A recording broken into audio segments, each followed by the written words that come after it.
जय भीम, जय संविधान।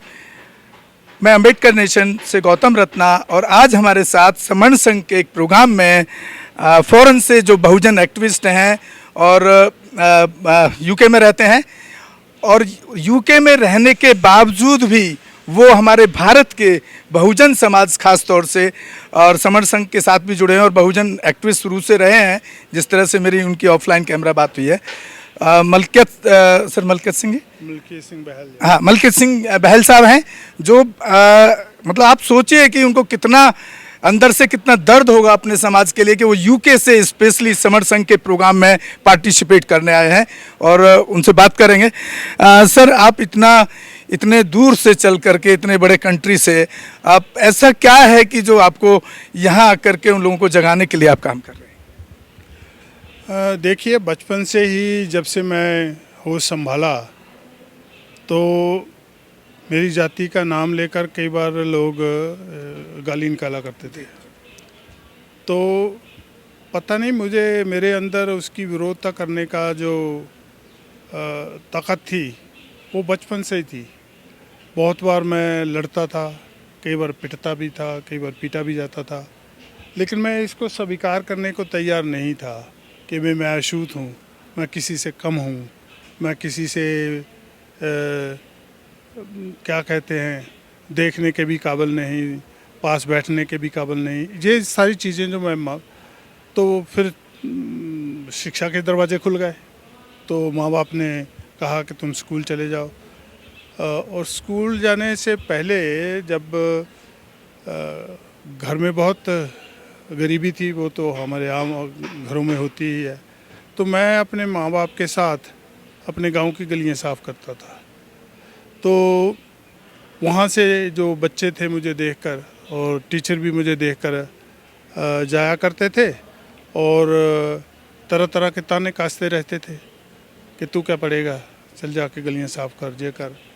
यहाँ तक कि कई बार मास्टर भी, हालांकि मैं पढ़ने में ठीक ठाक था, कभी कोई गलती हो जाए तो मास्टर भी जाति का नाम लेकर पंजाब में जो जिसको आज वाल्मीकि जो जाति कहते हैं, जो मेरे समय में चूड़ा जाती थी, तो आज भी कहते हैं हाँ, चलो चूड़िया ना मुंडिया, तू खड़ा हो जा बेंच पे, तू क्या पढ़ेगा, तेरा बाप नहीं पढ़ा, लगड़ दादा दादा नहीं पढ़ा, जाके गलियां साफ़ कर। अब आप अंदाज़ा लगाओ कि जिस बच्चे को आप बेंच पे खड़ा करके इतनी 40-45 बच्चों की कक्षा में ये बात कहते हैं, उसके दिल पे और दिमाग पे उसका क्या असर होता होगा और वो कैसे उसको टॉलरेट करता होगा। तो ये जो जैसे एक आग सी मेरे अंदर ना जमा होती गई। तो बहुत बार मैं अपनी माँ से कई बार पूछता था कि भाई माँ, मैं क्यों चूड़ा हूँ, मैं क्यों गरीब हूँ, मैं क्यों नफरता का पात्र, क्यों लोग मुझे नफ़रत करते हैं, क्यों मुझे नीच समझते हैं। तो माँ के पास तो कोई जवाब नहीं था, अनपढ़ थी, ना उसको इतिहास का पता था, ना अपने धर्म का, ना पहचान का, कुछ भी नहीं था। उसको तो एक ही पता था कि भगवान ने हमें ऐसा बनाया क्योंकि पिछले जन्म में कोई हमने पाप किए हैं, इसलिए उसने गरीब बना दिया, अछूत बना दिया।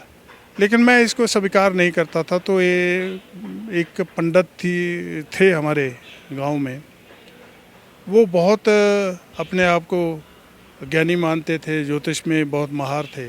तो मेरी माँ ने भी सोचा हो कि भाई मैं भी अपने बेटे को इसके पास में लेके जाती हूँ, ये लड़ाई झगड़े बहुत करता है, मैं चाहती हूँ ये 4 जमातें पढ़ जाए। मैं पूछती हूँ पंडित से कि कोई उपाय करूँ कि ये लड़ाई झगड़े नहीं और विद्या की तरफ ज़्यादा ध्यान दे। तो वो जब लेके गई तो उसने कहा, पंडित जी ने मुझे ऐसे बैठाया जैसे ये हमारे पंचशीला, उसके कंधे पे एक पन्ना था, उसने ऐसे पहले मेरा हाथ किया और उसके बाद में बोलता है कि भाई क्या पूछना चाहती हो। वो बोलती है कि भाई ये मेरा बेटा मुझे बहुत तंग करता है, मैं चाहती हूँ कि ये स्कूल जाए और 4 जमातें पढ़ जाए। मैं आपसे पूछना चाहती हूँ कि क्या ये कुछ पढ़ पाएगा, आगे बढ़ पाएगा कि नहीं, अगर नहीं तो क्या उपाय करूँ। तो उसने मेरा हाथ देखा, 2-4 बार ऐसे किया। अब लगता तो था कि वो बहुत ज्ञानी है, कहीं कुछ उसमें दिखाई दे रहा होगा उसके हाथ में।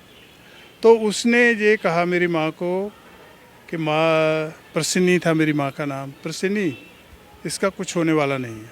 अब माँ बोलती क्यों? वो बोलता सरस्वती इसके हाथ में है नहीं और लक्ष्मी सरस्वती के बगैर आ नहीं सकती, इसलिए तू पढ़ने वढ़ने का छोड़, इसको अपने गांव की गलियां साफ कराने में लगा रहे। अब मुझे गुस्सा बहुत आया इस पे, लेकिन मैं कुछ कर सकता नहीं था। हाँ हाँ हाँ हाँ, लेकिन जो मेरे अंदर क्रोध था जात पात के प्रति, जे ऊंच नीच के प्रति, वो क्रोध मेरे अंदर बहुत बड़े पैमाने पे डेवलप हो रहा था कि भाई जहाँ मैं किसी को मार दूंगा, जहाँ मैं मर जाऊंगा, लेकिन मैं ये स्वीकार नहीं करूंगा। तो ऐसा करते करते ही मैं पायलट बनने के लिए गया। पायलट में भी मैं फेल हो गया क्योंकि मेरी जाति बहुत दीवार बन के खड़ी हो गई। तो फिर मैं उस प्रोटेस्ट में कि भाई मैं इस व्यवस्था को अगर हरा नहीं सकता तो छोड़ तो सकता ही हूँ, वो छोड़कर मैं इंग्लैंड चला गया। वहाँ जाकर मैं अपनी पढ़ाई पूरी करी। वहाँ जाकर मैंने बाबा साहब को पढ़ा। लेकिन जब मैंने बाबा साहब को पढ़ा तो मेरे ध्यान में आया कि वो पंडित कभी मुझे मोटिवेट कर ही नहीं सकता था, इनकरेज कर ही नहीं सकता था, क्योंकि वरना उसके सारे धर्म ग्रंथ जो हैं वो सारे फेल हो जाएंगे। इसलिए मुझे डिस्करेज करना, मुझे नीचा बना के रखना, यही उसका धर्म था। वो अपने धर्म का पूरा पालन कर रहा था। अब मैं बाबा साहब को पढ़ा, संविधान को पढ़ा, तो मुझे ऐसे लगा कि बाबा साहब मुझे कह रहे हैं कि हे बंगी के बेटे, हे सफाई कर्मचारी के बेटे, आज भारत में मैंने संविधान लगा दिया और तू दूसरों की सफाई करने के लिए पैदा नहीं हुआ। तू अपने आप को साफ कर। मैंने तेरे हाथ से झाड़ू छीन लिया और कलम पकड़ा दिया है, और इस कलम का सहारा लेकर जितनी भी विद्या प्राप्त कर सकता है कर ले। वो पंडित कहता था कर नहीं सकता, वहाँ सब कहते जितनी भी विद्या प्राप्त करनी चाहता है कर ले, और जिस दिन प्राप्त करेगा फिर उस विद्या के हिसाब से अपनी तकदीर लिखना। मुझे ऐसा महसूस हुआ कि बाबा साहब जी कह रहे हैं कि भाई मैंने तेरे हाथ से झाड़ू छीन लिया और कलम पकड़ा दी, अब इससे तू जितनी भी पढ़ाई कर सकता है, जितना भी आगे बढ़ सकता है, तो वो सरस्वती के ऊपर अटैक हो रहा है, कर लेना और अपने हाथों से अपनी तकदीर लिखना। और जिस दिन तू अपने हाथों से अपनी तकदीर लिखेगा, ये सरस्वती, ये लक्ष्मी तेरे कदमों में पड़ेंगी। तो उससे मेरे अंदर जो क्रोध था ना, वो धीरे धीरे बाबा साहब के प्रचार प्रसार को बढ़ाने के, लोगों को समझाने के, संविधान को समझाने के लिए हो गया। और फिर जो 2-3 पीढ़ियों में तब्दीली आई मेरे परिवार में, वो तो अनबिलीवेबल है।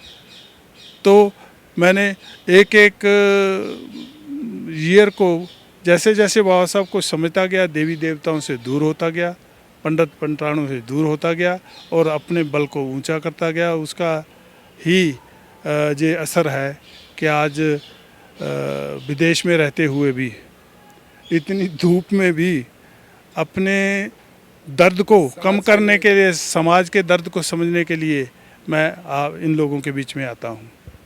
सर आप देखिए, आप सुन रहे थे मलकत सिंह बहल साहब ना सर जी।